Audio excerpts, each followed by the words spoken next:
இலங்கையை வளமான நாடாக மாற்றும் அரசாங்கத்தின் கொள்கையின் கீழ் வறுமையை ஒழித்து மக்களை பொருளாதார ரீதியாக வலுவூட்டும் நோக்கில் ஜூலை 15 முதல் ஆகஸ்ட் 15 வரை சமூக வலுவூட்டல் மாதம் பிரகடனப்படுத்தப்பட்டுள்ளதாக கிராமிய அபிவிருத்தி, சமூக பாதுகாப்பு மற்றும் சமூக வலுவூட்டுகை அமைச்சர் உபாலி பன்னிலகே தெரிவித்துள்ளார்.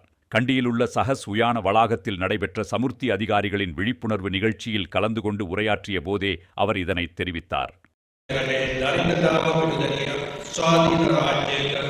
சமூகத்திற்கு புதியதொரு பலம் என்ற கருப்பொருளின் கீழ் முன்னெடுக்கப்படும் இந்த திட்டம் செங்கடகள பகுதியிலிருந்து அதிகாரப்பூர்வமாக தொடங்கி வைக்கப்பட்டுள்ளது. 3 தசாப்தங்களாக வறுமை ஒழிப்பில் ஈடுபட்டு வரும் சமுர்த்தி அபிவிருத்தி திணைக்களம் தற்போதைய நவீனத்திற்கு ஏற்ப மறுசீரமைக்கப்பட வேண்டியதன் அவசியமாகும்.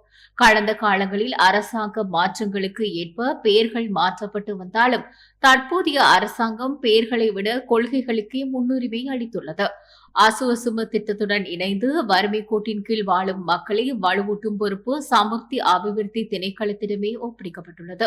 நலன்புரி உதவிகளை மட்டும் வழங்கி மக்களை சார்ந்திருக்கும் நிலைக்கு தள்ளாமல் அவர்கள் சுயமாக எழுந்து நிற்க வழிவகை செய்வதே திட்டத்தின் முக்கிய நோக்கமாகும்.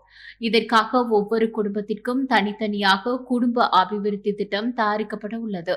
குடும்பங்களின் வறுமைக்கான அடிப்படை காரணங்களை அடையாளம் கண்டு அதற்கு தீர்வு காணுதல். வலுவூட்டல் கடன் திட்டத்தின் கீழ் இந்த ஆண்டு 60,000 மில்லியன் ரூபாய் நிதி வசதிகளை வழங்க இலக்கு நிர்ணயிக்கப்பட்டுள்ளது. நெக்ஸ்ட் ஸ்ரீலங்கா திட்டத்தின் கீழ் தொழிற்பயிற்சிகளை மேற்கொள்ளும் மாணவர்களுக்கான கல்வி கட்டண உதவித்தொகை 1,50,000 ரூபாவாக அதிகரிக்கப்பட்டுள்ளது.